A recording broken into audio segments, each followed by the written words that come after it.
Everyone, come, join us.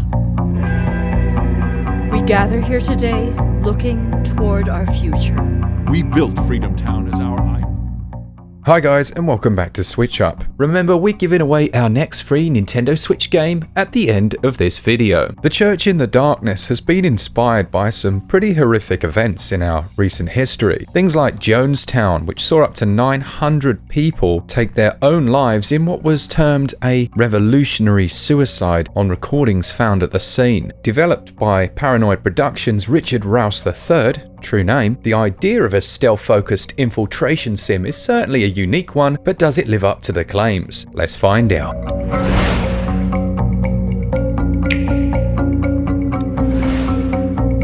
On your first playthrough, you're given a choice of one item of gear to take with you. More on this later. Each time you play the game, you start in a new location. Here you'll generally have a small cutscene whereby you read a letter from the family member or something else which relates to the person you're trying to find. I don't trust the horrible preachers he's fallen in with.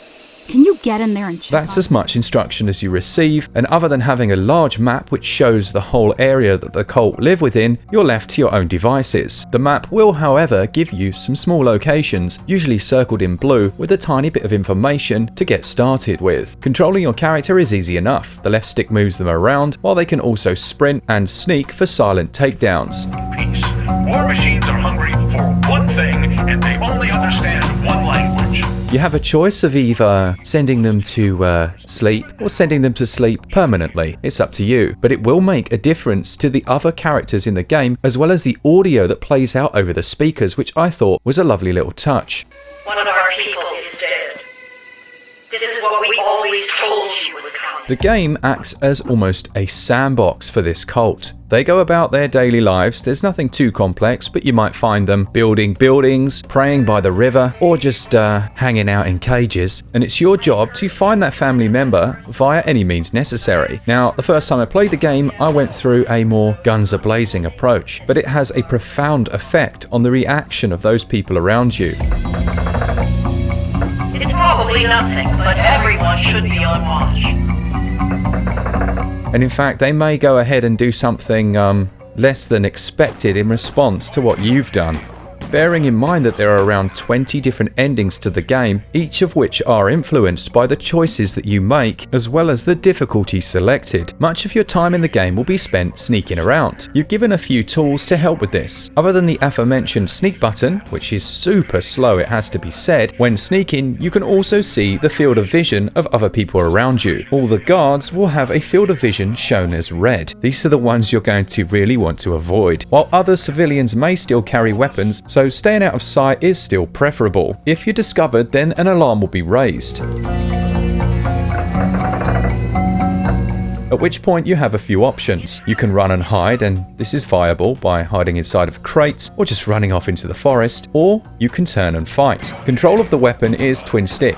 You use the right stick to aim, and you hold down a trigger to bring your weapon up. Whether you've downed an enemy via stealth or through less than stealth, you can carry the body and dump them in crates, Hitman style. On that note, I would have loved to have seen some form of disguise thrown in here. Yes, it would have been ripped straight out of Hitman, but it's a mechanic that I always enjoyed. You will need to disable the alarm system, or all of the guards in the area will stay in a very high sense of alert. You can do this by collecting different pieces of equipment to either shimmy through it or disable it in some other way, and it will play continuously until the guards have stopped looking for you. Your character can't take a lot of damage, and generally 1 or 2 shots from any weapon's going to kill you.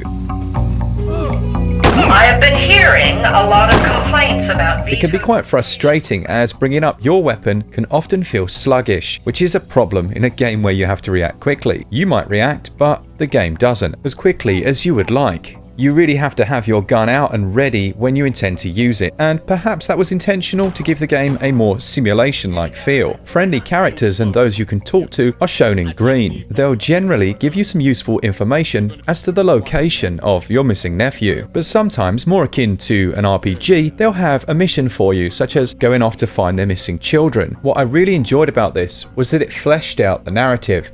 And in fact, you ended up finding out about many divergent stories as you played the game over and over. And yes, it is a game that you'll play multiple times, as a single playthrough may take you around about an hour, maybe an hour and a half, depending on how you approach it. There's a very interesting mechanic whereby the characteristics of the preacher changes each time you begin a round, so that one stage they may be quite lenient, allowing you to get captured once and then locking you up and trying to reform you. Have you hurt any of my people? For us, the terror is not knowing what your kind is capable Whereas of. the next they may drown you in the river. Change. A killer is a killer is a killer. Unlike some games whereby repeating over and over is an incredibly frustrating and generally pointless experience, here you're given new characters to interact with, new weapons, as well as new items to use, so that each time you play through the game, it doesn't feel the same. The sandbox nature of it works well for this, but even so, for my money, the game just lacks a touch of variety. You'll spend your time rinsing and repeating the same actions, such as sneaking up, sending someone to sleep, searching their body for gear, and then moving on to the next. That's not to say that I didn't enjoy the game. In fact, it has a divergent nature, whereby each run can have very different outcomes. For example, my choices leading up to eventually rescuing my nephew on my second run meant that the cult decided it was time to commit mass seppuku. In this situation, you can go and intervene, but I was so busy getting Alex out, I suddenly realized that there were no longer any people at all in the entire map. And in fact, when I arrived at the center, the church was ablaze, and the guilt that I felt knowing that I could have stopped it was really quite tangible. And it's the divergent nature of the game that makes it most interesting. For example, one time the preacher may die, whereas on the next run, something entirely different happens. Overall then, you're getting a sandbox, simplistic stealth game that has many divergent story paths, with the real hook being that each time you play it, you're given new gear, characters to interact with, and potential outcomes to your story. I enjoyed this, but it needs a little bit of refining in terms of those core mechanics. For me, gameplay scores 15 out of 20, whereas the controls are okay, but again, need a little bit of refinement. They score 15 out of 20. Visually, I appreciate the top-down style of the game. It has a low poly 3D one, but as I'm sure you can see, it is slightly pixelated and isn't running fluidly at this stage. It's okay for the most part. There are just a few minor stutters, which in a game of this visual quality shouldn't really be apparent. What I do like are the real-time shadows that affect the entire environment. Seeing a windmill shadow cast across the screen is just a nice touch. I like it a lot, and every element, including your character, is accurately represented in this way. The color palette of the game is a unique one. It reflects the environments they've chosen, but again, it lacks a touch of variety here.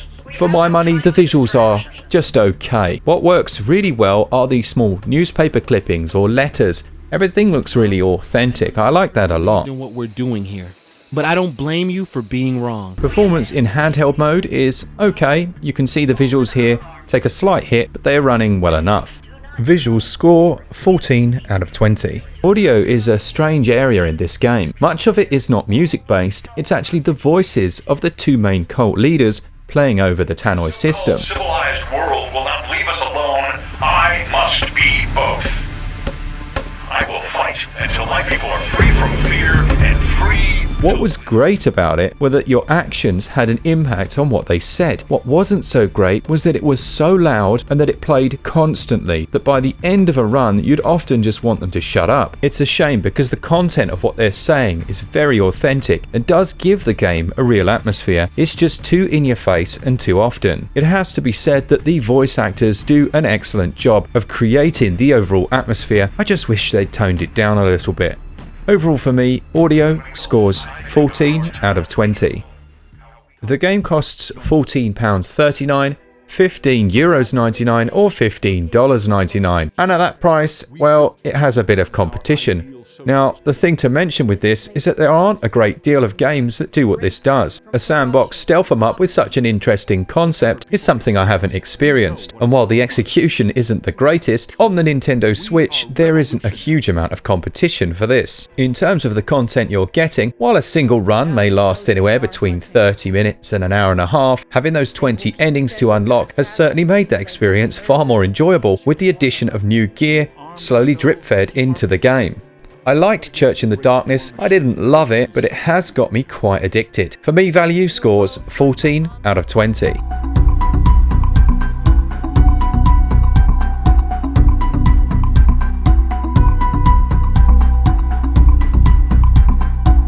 So there we have it. The Church in the Darkness is a good game, it's just not a great game, and it's one of very few games to actually make a repeating mechanic enjoyable by adding in new equipment, story characters, as well as scenario changes. And after having seen a couple of the more interesting endings to the game, you actually feel compelled to play more. Overall, it scores a SwitchUp score of 72%. Thanks so much to all our patrons and everyone that supports the channel. I know what you're waiting for, and the winner this month of our free Nintendo Switch game is Megorium, so well done to you. I'll be announcing the winner of the free Patreon game on the Patreon Discord, so make sure you're over there, and for all things Switch all the time, keep it Switch up. Cheers guys, see ya!